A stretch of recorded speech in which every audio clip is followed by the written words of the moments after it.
Sveiki, na ir metai. Šių metų ypatybė, kad gerokai dažniau serga mokyklinio amžiaus vaikai. Pervargę, jautrus, prasirgę jei ne plaučių uždegimais, tai bronchitais, atipinėmis infekcijomis, gripu ir taip toliau. O ir atsistatymas po ligų užtrunka.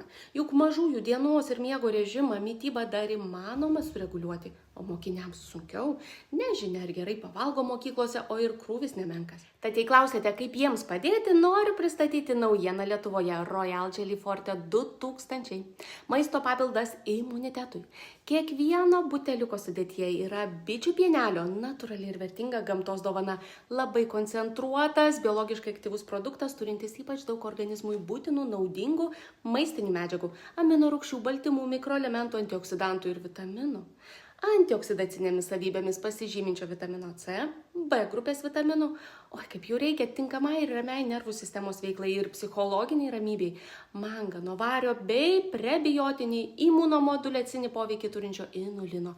Jis itin svarbus, kad imuninė sistema nusiramintų ir mikrobiotos bakterijos atsigautų. Gerti po vieną buteliuką per dieną, buteliuko turinį supilti į vandenį, išmaišyti ir išgerti. Minimalus kursas 20 buteliukų. Be gliuteno, be konservantų, be dirbtinių dažiklių ir be nerimo, kad kažko trūks, kad vaiko organizmas atsigautų ir pasiruoštų naujiems dienos iššūkiams.